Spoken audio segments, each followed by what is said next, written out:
하나님을 아는 유익 시편 34편으로 오늘도 하나님을 더 깊이 알아가길 원합니다.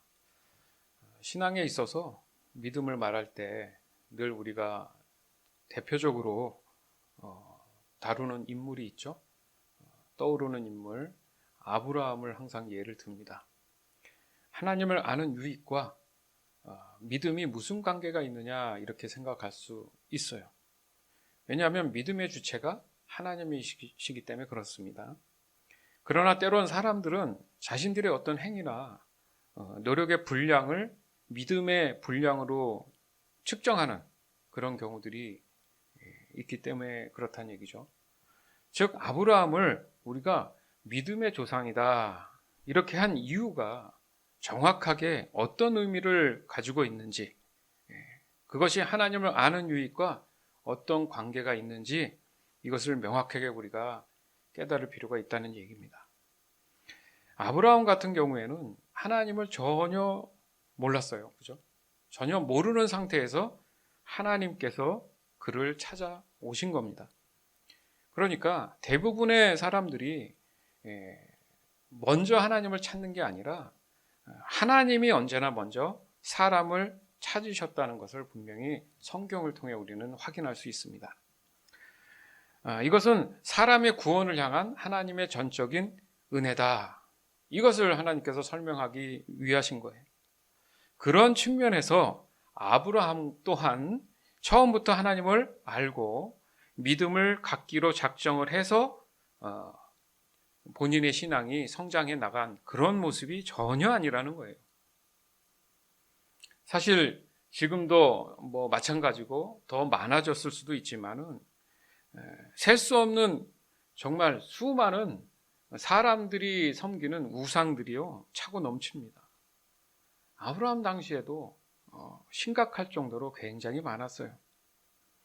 왜냐하면 아브라함의 아버지인 이 데라라는 사람이 있었는데 성경에서는 이 사람을 어떻게 소개하냐면 다른 신, 우상을 숭배한 사람이다 이렇게 언급을 하고 있습니다. 그런 영향을 안 받을래야 안 받을 수 없는 게 그 아들인 아브라함이겠죠. 그러니까 아브라함 입장에서는 하나님에 대한 그런 개념 또한 우상적인 측면으로 먼저 분명히 이해를 했을 겁니다.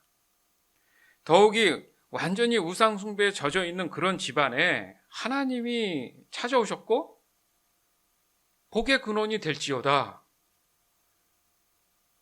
이 약속을 하시는 장면들이 분명히 있는데 이것을 여러분들이 접하고 그 말씀을 읽을 때마다 어떤 마음이 드십니까? 처음에 저는 뭔가 좀 불공평하다. 하나님도 이렇게 오류를 범하시나? 스치듯 생각이 든 적이 사실은 있어요. 그 옛날. 하지만 여기서 중요한 것은 사람의 어떤 생각이나 행동이나 뜻이 중요한 것이 아니라는 거잖아요. 그럼 뭐가 중요하냐? 여기서 중요한 것은 하나님의 뜻 안에는 사람에게 있어서 어떤 것도 무의미하다. 이것을 알아야 된다는 얘기죠. 즉 믿음을 말할 때도 그 사람의 성품이나 인품이나 사회적 위치나 자기가 가지고 있는 형편이나 기타 등등 이 모든 것들은 하나님 앞에 무의미하다는 뜻입니다. 좀 더 쉽게 말해서 어차피 사람은 원죄로 인해서 어떤 경우든 간에 하나님 앞에서는 선한 것이 없는 존재라는 거예요. 그 결과가 바로 사람은 누구나 죽는다. 우리가 보는 이 사물들도 다 썩어서 없어진다. 이건 저주받은 거란 말이에요. 즉 믿음은 곧 하나님이십니다. 아멘. 맞죠? 따라서 믿음이 사람에게 온다는 것은 곧 사람의 원래 모습으로 회복된다. 그런 의미가 있단 말이죠.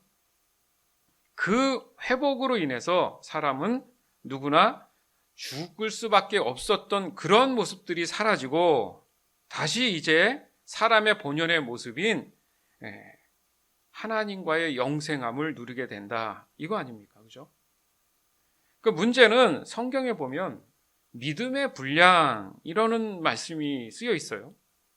그러면 이 말씀이 정확히 어떻게 되느냐? 다른 말로 하면 믿음의 선, 믿음의 기준이라는 거죠. 그러니까 여기서 다시 생각해 보면 아까도 말씀드렸지만 믿음은 곧 하나님이십니다. 그러면 그 믿음의 하나님이 사람에게 찾아오셨죠.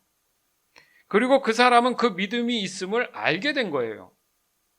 그렇죠? 하나님이 먼저 찾아왔으니까. 그전에는 내가 하나님의 존재를 몰랐지만, 그래서 그 사람이 그 믿음이신 하나님을 받아들인 만큼 그만큼 하나님을 알기 시작한 거예요.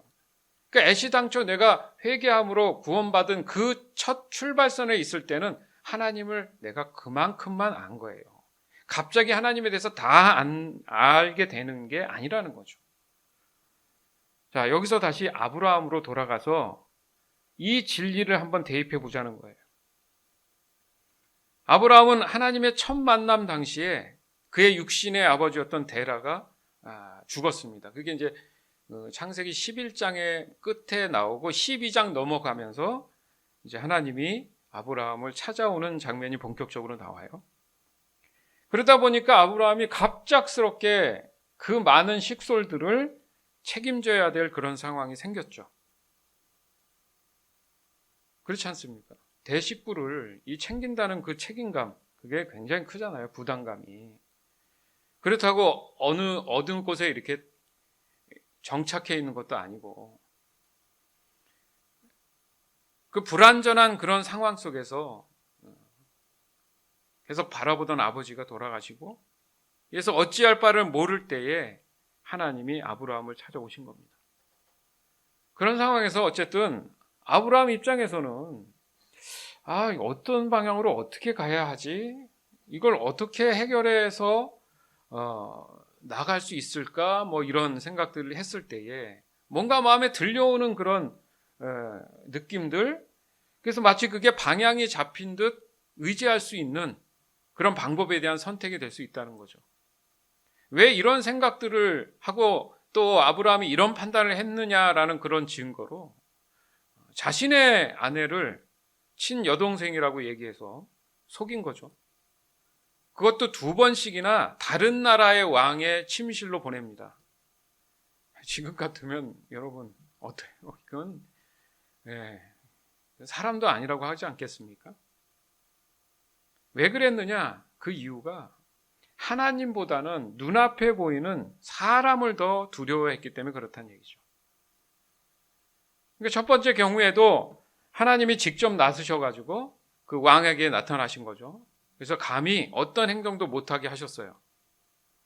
그리고 도리어 사라를 돌려보내면서 필요한 것들을 차고 넘치게 챙겨서 보내게 됩니다. 그것을 분명히 지금 아브라함은 경험했어요. 그리고 하나님이 어떤 분인지를 분명히 알았을 겁니다. 그러면 같은 실수를 당연히 할 수 없겠죠. 그런데 또 합니다. 또 다른 곳에 이주를 했는데 그 왕에게도 자기 아내 사라를 여동생이라고 해서 침실로 보냅니다. 그런데도 불구하고 하나님은 동일하게 보호해 주세요. 과연 아브라함이 2번째의 경우에는 하나님을 이용해서 과거에 이렇게 했더니 많은 것을 내가 챙길 수 있더라 뭐 이런 생각을 했는지, 자신의 욕심을 채우려고 했는지, 이런 아브라함에게 하나님이 약속하신 하나님의 뜻을 거두지 않는 그런 모습이 지금 성경에 있단 말이죠. 그러나 우리는 여기서 알아야 할 게 있다는 거죠. 이런 아브라함을 하나님은 이미 아브라함에 대한 모든 것들을 알고 계신다. 왜요? 하나님이 다 창조하셨으니까. 핵심이 뭐냐? 하나님의 일하심의 뜻은 사람은 깨닫지 못하고 이해하지 못해도 끊임없이 일하고 계신다. 지금 오늘 이 순간에도, 여러분 삶에서도. 내가 어떤 사람이고 뭐 이게 중요한 게 아니라 하나님의 뜻이 더 중요하다는 거죠. 이 지금 아브라함의 그 관한 얘기 안에서 지금 함께 나누고 있을 때 말입니다. 그러니까 아브라함과 사라가 노년까지도 하나님의 이 전지전능하심을 보면서도 사람의 생각을 더 두려워한 모습들을 끊임없이 반복했어요. 그런데 곰곰이 생각해 보면 이 아브라함과 하나님의 언약의 핵심은 뭐냐 하면 아들을 주신다는 거예요. 그죠? 아들을, 왜? 아브라함으로 인해서 그 후손이 모래알같이 많고 별들처럼 많을 것이다 이렇게 얘기한 거 보면 후손이 이제 시작이 되려면 자녀가 있어야 되지 않습니까? 그래서 아들을 주신다는 그것이 가장 큰 핵심 언약이에요. 그러나 사라는 나이 들어서 아이를 낳을 수 없는 몸이 됐단 말이에요. 그때까지도 아이 소식이 없어요. 그러니까 그걸 참지 못하고 어떻게 합니까? 사라가 자기 여종을 아브라함에게 보내죠. 그래서 낳은 아들이 이스마엘이에요. 여러분, 인간적으로 이해도 되고 역사적으로 봐도 이런 일들이 많지 않습니까? 그러나 이런 두 내외의 모습에서 여러분들 과연 믿음의 조상이다 이 말이 어울려요? 이상하게 어울리지 않는다는 거죠. 왜냐하면 그 내외가 속으로 하나님을 비웃었어요. 의심했어요. 그럼에도 불구하고 하나님은 끝까지 거기에 답하신 게 바로 내가 때를 따라 아들을 줄 것이다. 너 비웃었어? 안 했는데요? 아니야, 지금 금방 비웃었잖아. 상관없어. 나는 너를 통해서 자녀를 낳도록 할 거야. 이 얘기를 하십니다. 그러니까 사람의 상식으로 말도 안 되는 이야기가 성경에 지금 기록되어 있단 말이죠. 그러니까 죄를 회개하지 않고 일반적인 삶을 살아가는 사람들 입장에서는 이게 마치 소설 같은 얘기죠. 하나님을 모르니까. 그것은 아브라함이 그 소중한 외아들 이삭을 하나님의 명령을 따라서 번제물을 드리는 장면에서 그 답을 찾을 수가 있어요. 우리에게 어떤 진리를 말씀하시고자 할까? 그 번제물을 드리는 그 장면을 이렇게 들여다보면 저 사람이 아브라함이 맞나? 이 생각이 들어요. 그 본문을 읽어보면. 그러니까 아브라함은 지난 시간들 자신이 가지고 있었던 그런 신앙의 모습과 전혀 다른 모습으로 이삭을 하나님 앞에 인도합니다. 야, 사람이 저렇게 변하나 싶을 정도로. 왜요? 아이를 낳을 수 없는 조건에 아이가 낳아졌어요. 그러면 얼마나 이게 소중합니까, 이 아이가. 그런데 갑자기 하나님이 또 이 아이를 번제물로 들여서 각을 떠가지고 죽이라는 거예요. 그러면 그 옛날 내외가 하나님을 비웃고 말도 안 된다고 어이없다고 얘기했던 그 모습이 또 나타나야 되는데 전혀 그 모습이 없습니다. 아브라함에게. 어떠한 의심도 원망이 존재하지 않았어요. 그리고 하나님이 원하시는 모든 뜻을 한치의 오차 없이 순종합니다. 그리고 그 번제단 위에 놓인 이삭을 향해 칼을 드는 순간 하나님이 말씀하시죠. 이제 너의 의로움을 인정한다. 너의 의로움을 인정한다. 왜냐하면 나 여호와의 말씀에 청종했기 때문이다. 청종. 순종도 아니고 청종. 순종보다 더 깊은 거겠죠. 청종. 자, 여기서 정리해 보면 그래요. 아브라함이 의롭다고 칭함을 받은 것이 그제서야 마지막 장면이에요. 그리고 그 이유가 믿음이라는 말보다는 청종이라는 말씀을 하셨어요. 무슨 말이냐? 하나님이 말씀하신 그대로 잘 듣고 따랐다는 의미로 그것 때문에 내가 너를 의로 여긴다. 아까도 말씀드렸잖아요. 믿음의 분량, 믿음의 선, 하나님의 기준에 딱 맞았다는 얘기란 말이에요. 의롭다 하는 얘기는. 그럼 왜 믿음의 조상이라고 했는가? 그 의미가 뭘까? 여기서 이제 감이 오시는 분들도 있을 겁니다.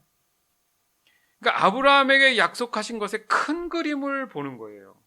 아까도 말씀드렸지만 하나님이 무엇을 위해 일하시는 것인가? 그러니까 아브라함이 중요한 게 아니고 하나님이 지금 뭘 하고 계신가? 결국 무엇을 하시려고 하는가? 이것을 알면 그림이 보이죠. 그러니까 아브라함에 대한 내용 안에는 자세히 여러분들이 다시 한번 읽어보면 알겠지만 믿음이란 단어를 잘 안 써요.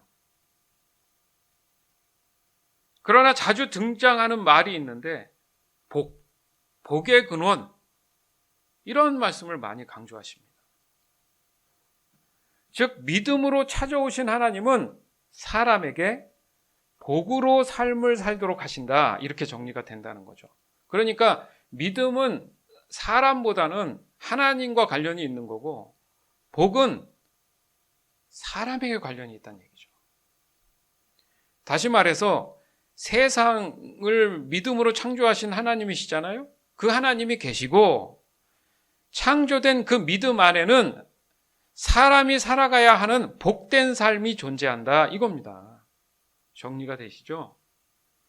그러니까 이것을 시간적인 관점으로 본다면 사람의 구원을 위해서는 죄로 인해서 사람에게 떠나신 그 믿음이신 하나님의 그 영이 사람에게 임해야 하는 시점이 다시 필요했다는 거죠. 그리고 그 다음으로 사람은 자신의 원죄에 대한 인식이 절대 요구가 되더라는 겁니다. 그러면서 자연적으로 나타나는 현상이 회개겠죠. 아, 나는 나면서 원래 죄인이었구나, 이걸 알게 된 거예요. 그 다음으로 오는 게 이제 성도에 주어진 삶, 그걸 우리는 성화라고 분명히 배웠죠. 그죠? 즉 구원의 완성의 시점이 있다는 겁니다. 그러니까 그 이후로 당연히 하나님과의 어떤 영화로운 삶, 하나님과의 영생한 삶으로 들어가기 위한 마지막 예수 그리스도의 재림 이후의 삶이 분명히 있는데 그 전까지 주어진 그 삶이 바로 성화잖아요. 그러니까 아브라함의 여정을 보면 사람의 구원의 여정을 보는 듯 하다는 거죠. 결국 아브라함은 하나님을 알아가는 여정으로 보인다는 거예요. 뭐라고요? 하나님을 알아가는 여정. 이게 뭐라고요? 성화. 거룩해지는 것, 성화. 그 결과 더욱 하나님과의 친밀함을 느끼기 시작합니다. 친밀함이 느껴졌다는 건 가까워졌다는 얘기죠. 그만큼 하나님을 더 알게 됐다는 얘기잖아요. 그러다 보니까 하나님이 어떤 분인지를 명확히 알기 시작하니까 철저히 하나님의 말씀에 청종하는 하나님의 사람으로 거듭나더라는 거죠. 그러니까 아브라함의 말년의 그 모습이, 말년은 아니지만 이삭을 드리는 그 모습이 과거의 그 모습과는 완전히 다른 모습으로 변화된 것을 알 수 있다는 겁니다.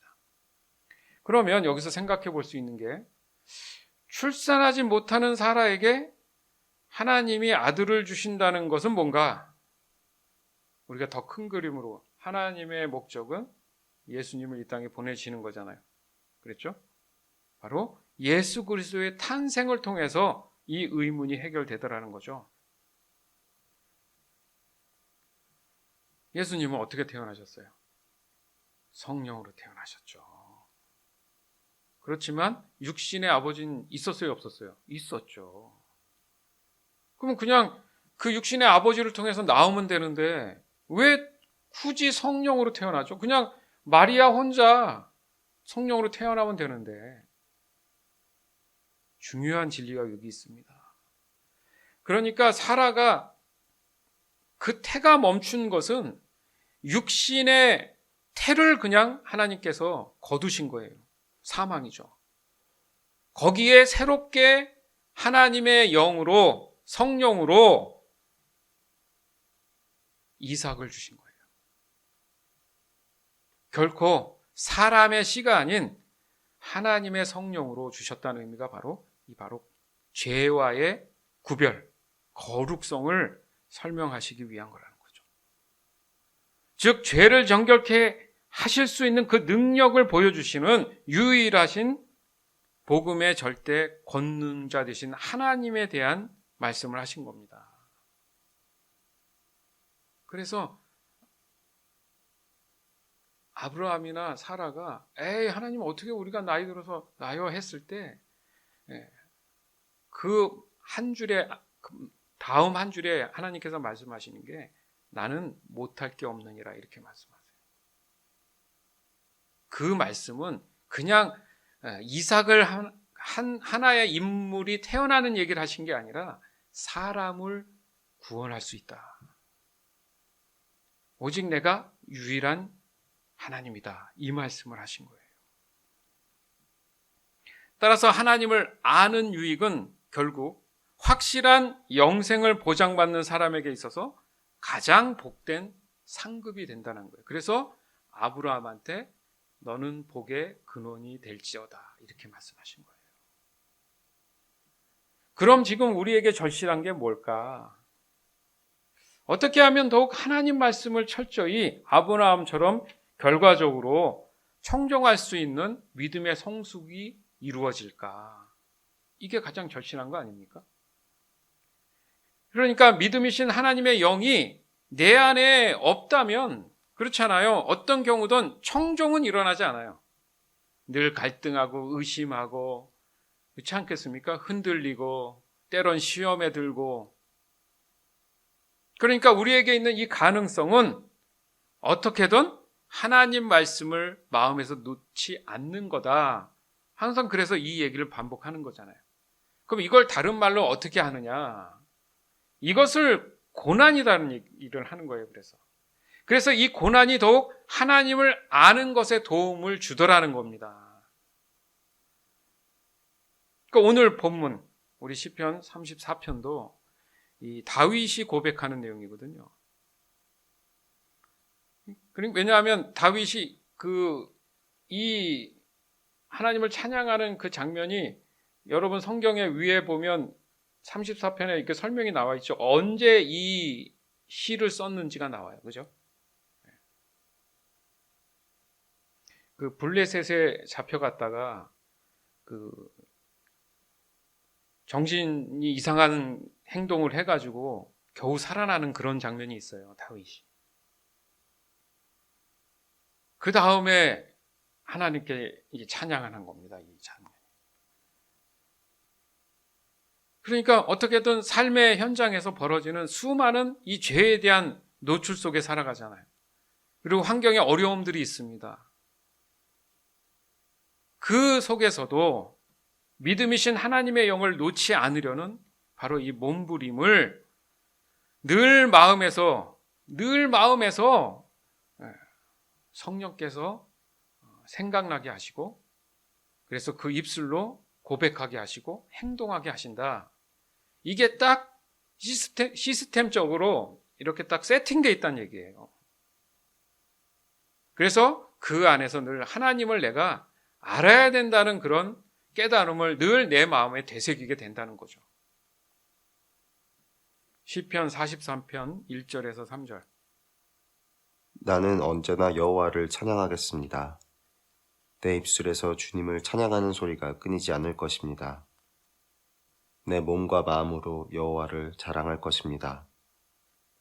가난한 사람들이여 듣고 기뻐하십시오. 나와 함께 여호와의 영광을 노래합시다. 그의 이름을 함께 찬양합시다. 아멘. 내 몸과 마음으로 여호와를 자랑할 것이다. 몸과 마음을 다해서. 뭘 자랑하죠? 하나님을 뭘 자랑한다는 얘기입니까? 사람이 살아가는 데 있어서 사람다운 삶을 깨닫게 하신 분이 하나님이라는 거죠. 내가 나의 사랑하는 사람을 자랑하는 이유가 그거잖아요. 항상.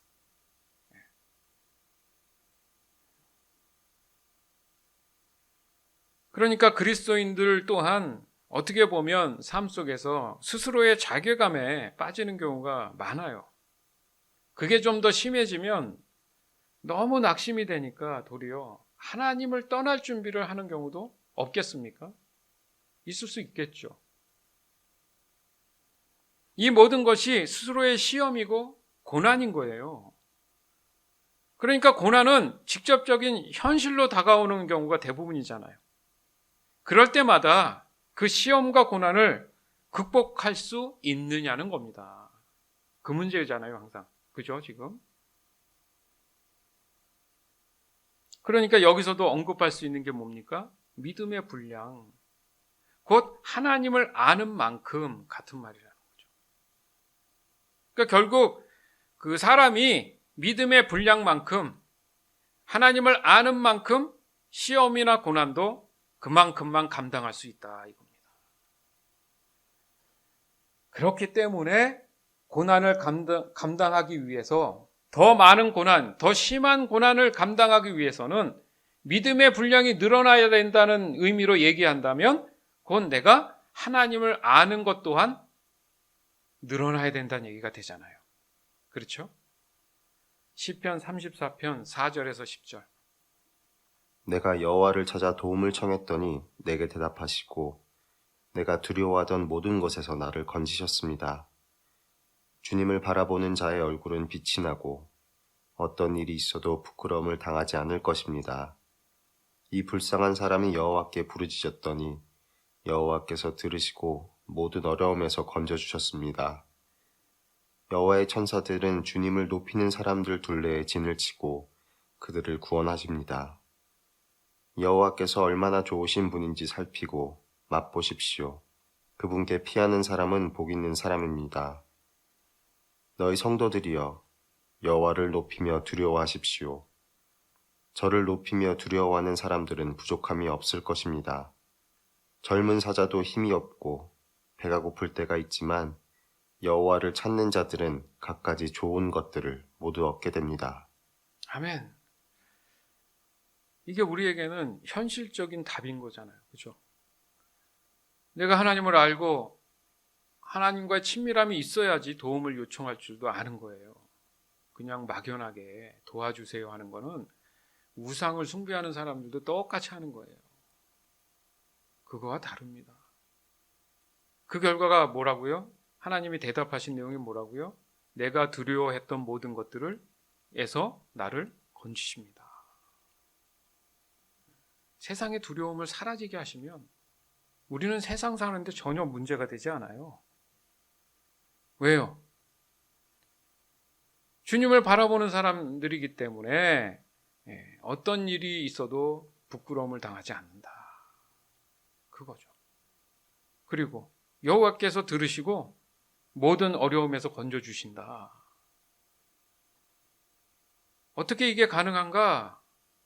여호와의 천사들이 주님을 높이는 사람들, 여러분의 둘레에 서서 진을 치고 보호해 주신다. 그게 구원해 주신다 그 뜻이잖아요. 상상을 해보세요. 이게 얼마나 놀라운 일입니까? 그런데도 아직 여전히 나는 하나님을 신뢰하지 않는다? 내가 하나님을 그만큼만 아는 거죠. 왜요? 말씀이 이렇게 있잖아요. 근데 이 말씀이 있구나 하고 내 삶에 따르면 이 말씀이 적용이 되겠습니까? 이 말씀이 내게 들어오고 있다는 것은 그만큼 하나님을 내가 지금 알고 있다는 얘기예요. 이 말씀이 내게 들어오고 있지 않다는 것은 하나님을 그만큼 모르고 있다는 얘기예요. 그리고 8절에 지금 우리가 함께 나누는 하나님을 아는 유익에 대한 핵심 포인트, 이번 주에 외울 말씀이기도 하죠. 여호와께서 얼마나 좋으신 분인지 살피고 맛보십시오. 하나님을 아는 유익이라는 거죠. 이게. 얼마나 좋으신 분인지 살피고 맛보십시오. 이미 다윗은 살피고 맛본 사람이니까. 그 결과가 어떻단 얘기예요? 그분께 피하는 것으로 표현됩니다. 그런 사람은 복 있는 사람이다. 아까도 말씀드렸죠. 아브라함을 얘기할 때 믿음에 대한 얘기보다 복 얘기를 많이 했다. 복 있는 사람의 의미는 하나님이 있는 사람이다. 그렇죠? 그 사람 안에 하나님을 모시고 있는 사람이다. 그런 사람은 9절에 보니까 하나님을 높이고 두려워한다는 얘기예요. 그래서 하나님을 높이고 두려워하는 사람은 부족함이 없는 사람이다. 무슨 말입니까? 하나님이 어떤 분인지 아니까 두렵죠. 아멘? 그런 사람은 부족함이 없다고 느껴지는 거예요. 왜요? 세상에 게 필요 없는 거야. 하나님만 계시니까 하나님이 모든 걸 다 채워주시니까 부족함이 없죠. 아멘? 이것 또한 내 마음에 들어오기 위해선 하나님을 아는 만큼만 들어오는 거예요. 바꿔서 얘기하면 그만큼만 나에게 베네핏이 있는 거예요. 그러면 내가 하나님을 더 알기 원합니다 해서 끊임없이 하나님 말씀을 보고 믿음이 더 성장하면 베네핏이 더 커지는 거죠. 내겐 유익이 되는 거 아니에요? 그게 신앙생활의 묘미예요. 그냥 그만큼만 멈춰져가지고 어린아이처럼 평생 살면 그만큼만 사는 거예요. 그렇기 때문에 말씀을 통해서 기도를 통해 예배를 통해 훈련을 통해 하는 게 뭐냐? 하나님을 더 알기를 원하는 거예요. 그만큼 내게 베네핏이 오니까. 그게 복이라고 하는 거니까. 믿음이란 얘기를 안 해요. 그게 복이다. 그걸 다른 말로 믿음의 분량이라고 하지 믿음 자체라고 얘기 안 한다는 거죠.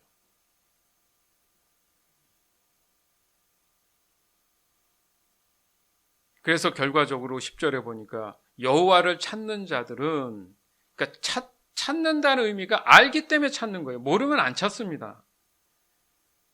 갖가지 좋은 것들을 모두 어떻게 된다고요? 얻게 된다. 믿으십니까? 없다고 하지 말고 내가 하나님을 요만큼만 알고 있구나. 더 알아야겠네. 이게 정상적인 신앙의 고백이 돼야 된다는 얘기입니다.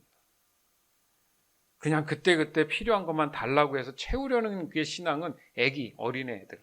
어린애들은 이 화폐 개념이 없잖아요. 그냥 찡찡대고 달라고만 하지. 그럼 사탕 몇 개 주면 만족하는 게 끝이잖아요.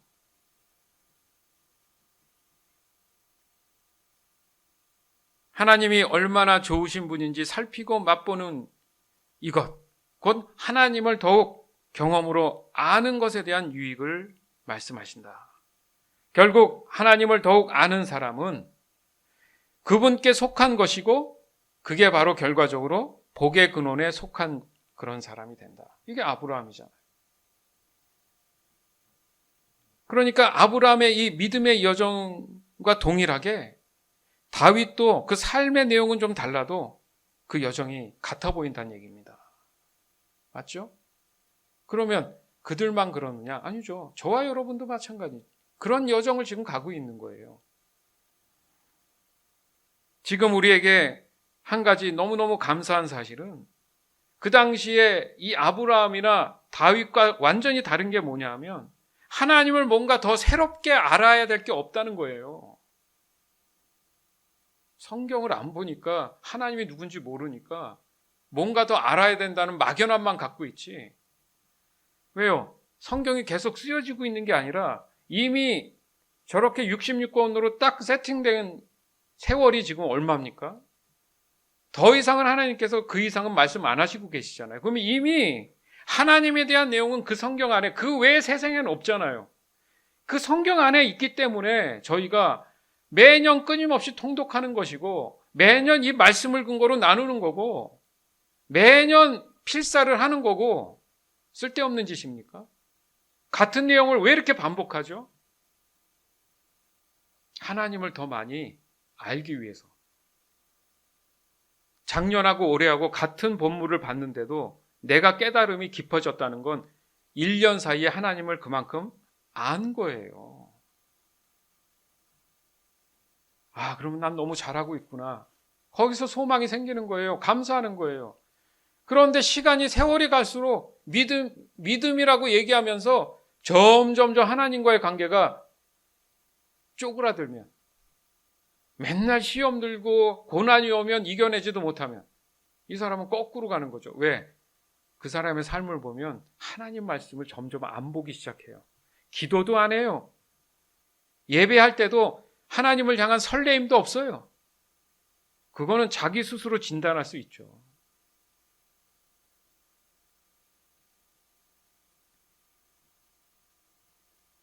바로 이 성경을 통해서 구원에 대한 하나님의 뜻을 충분히 전달받고 있다라는 사실입니다, 여러분. 그러나 사람들은 자신의 이성으로 하나님의 말씀 그 너머에 뭔가가 자꾸 있다고 생각해서 거기에 희열을 느끼고 남들보다 뭔가 많은 지식을 가진 것에 대한 자랑만 한다는 거예요. 즉 하나님을 아는 것이 자신들의 지식을 높이는 일에 활용되는 그런 세월들을, 헛된 세월들을 보내는 경우가 이제 많아졌다는 겁니다. 그런 사실 때문에 이 수많은 성경적 해석이 차고 넘쳐도 도대체가 현실적으로는 육신의 이 갈등에 대해서는 자유하지 못한 거 여러분 사실이잖아요. 지금 과거에는 해석하지 못했던 것들을 지금은 얼마나 많은 다양한 방법으로 해석하고 있습니까? 그러면 세상이 더 복음화되고 더 진리 가운데 들어가서 사람들이 회개하고 난리가 나야 되는데 왜 세상은 더 힘들어지죠? 보세요. 앞으로 교회를 떠나는 사람들이 더 많아집니다. 물론 교회에 머물러 있다고 해도 믿음 안에 거해 있는 사람들 또한 그 수는 점점 줄어들어요. 이게 여러분 비관적인 얘기가 아니라니까요. 지금 정신 바짝 차려야 된다는 얘기잖아요. 지금 우리가 보고 있는 현실이 이미 그걸 얘기하고 있습니다. 사회적으로 교회가 긍정적이에요? 부정적이에요? 부인할 수 없는 사실이에요. 실족해서 교회를 떠나는 사람들이 한두 명이에요?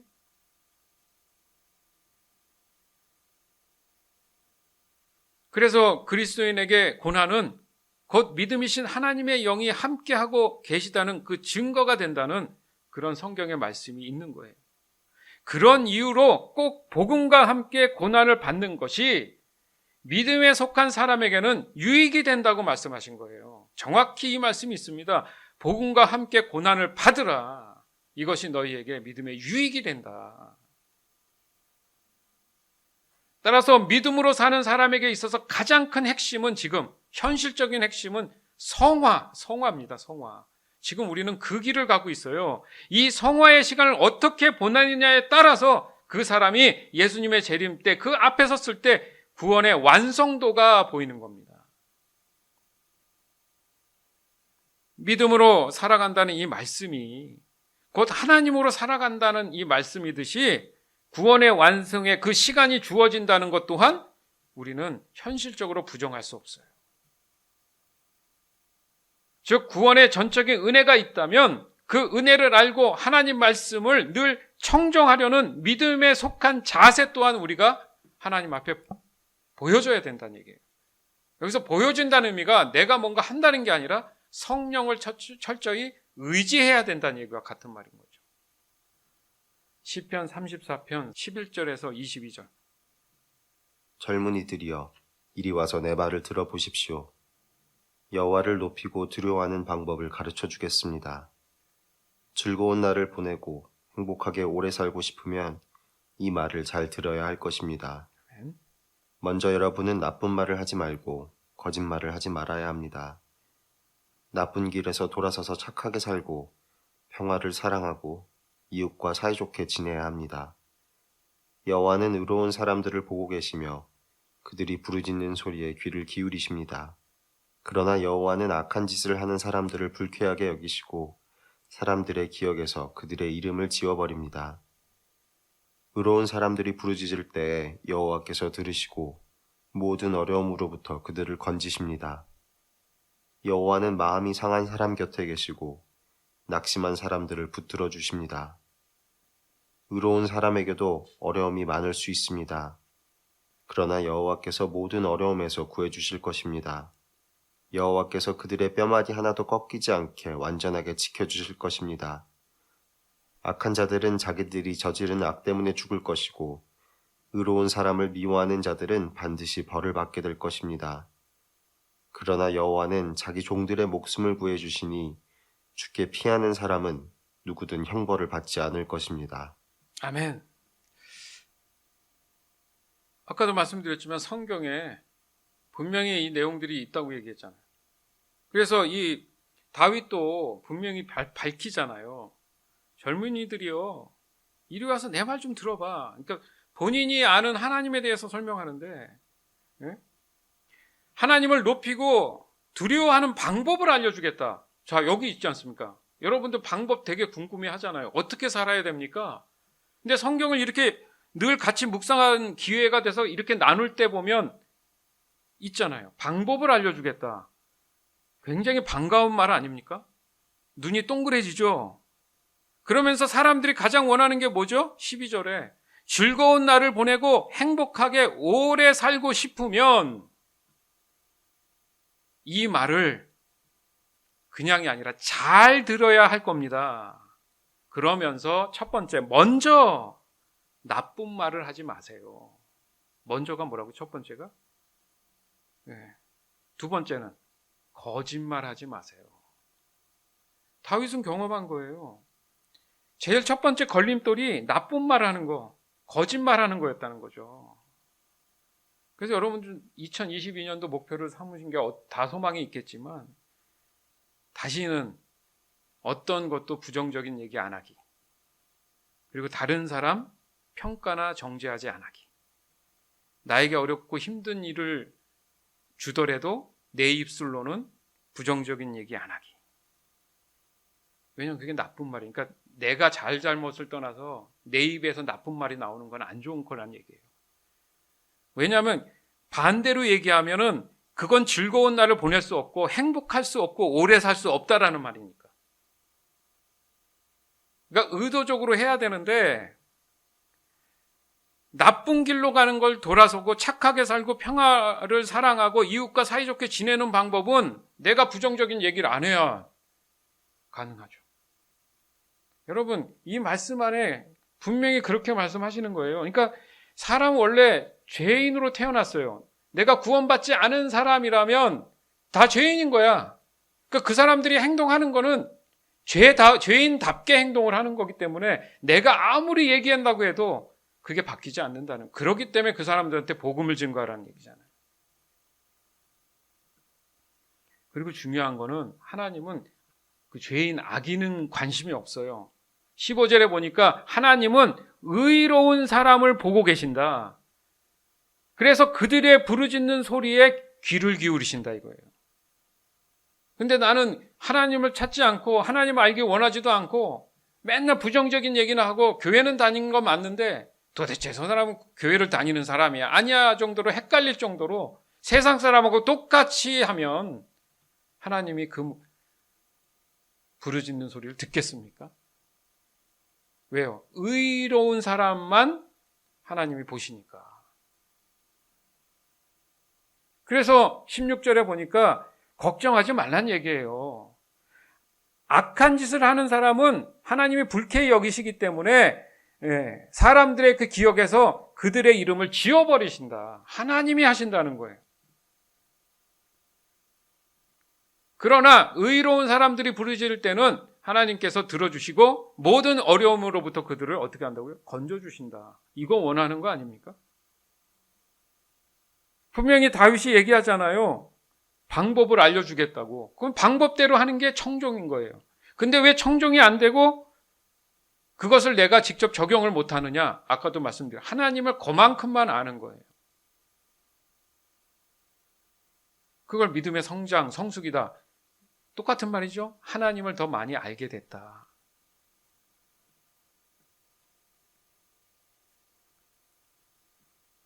아십니다. 내가 믿음, 하나님과 함께하는 삶을 살려고 하다 보니까 나에게 어려움이 힘듦이 오는 것을 아십니다. 18절에 여호와는 마음이 상한 사람 곁에 계시고 옆에 계신 거예요. 그게 증거입니다. 그런데 나는 하나님을 찾지 않고 자꾸 세상 방법을 찾고 예전의 옛 습관으로 그것을 해결하려고 한다는 거죠. 맞죠? 그 순간 무릎 꿇고 기도합니까? 하나님을 찾냐고요? 아니면 속상해서 친구들 불러놓고 하소연하고 그러고 있습니까? 그리고 얘기하신 낙심한 사람들을 붙들어 주십니다. 낙심할 때는 하나님이 옆에 없는 것처럼 자꾸 행동하니까. 근데 분명히 우리가 말씀대로 이대로 따라 할 수만 있다면 내가 낙심할 때 옆에 계시는구나. 아멘.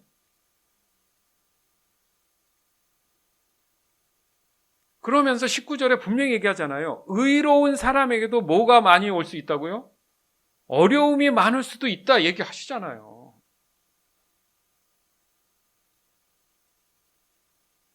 의로워진다고 해서 갑자기 내가 하나님 안에 있어갖고 둥둥 떠서 문제없는 게 아니고 의로운 사람에게도 어려움이 많을 수 있다. 그러나 여호와께서 모든 어려움에서 어떻게 해주시나? 구해주신다. 믿으십니까?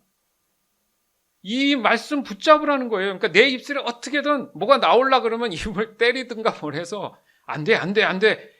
이게 계속 노력이 되고 훈련이 되면 어떻게 돼? 하나님을 더 알기 시작한다는 거예요. 깊이 있는 영성으로 들어갈 수 있다는 건데 그게 내 스스로의 삶에서 훈련이 안 되면 여전히 거기에 머문다는 얘기입니다. 그래서 그들의 뼈마디 하나도 꺾지 않게 완전하게 지켜주신다. 와우. 아멘.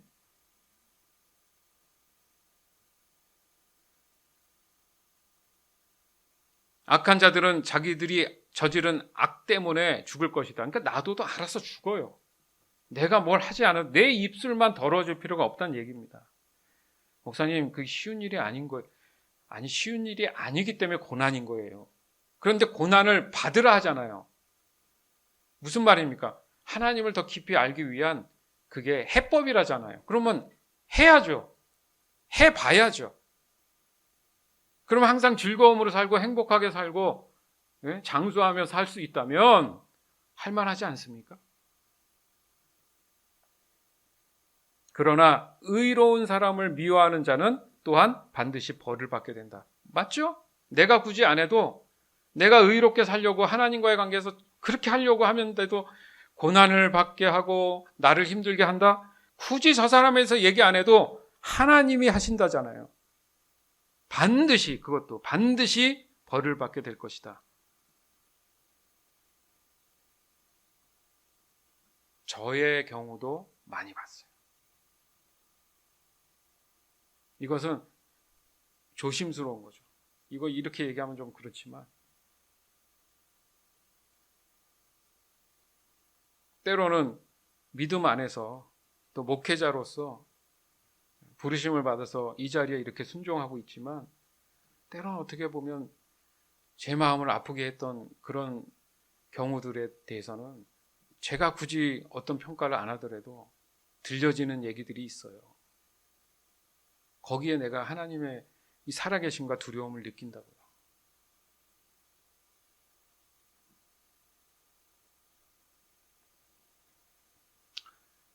그러나 하나님은 자기 종들의 목숨을 구해주시니 죽게 피하는 사람은 누구든 형벌을 받지 않을 것이다.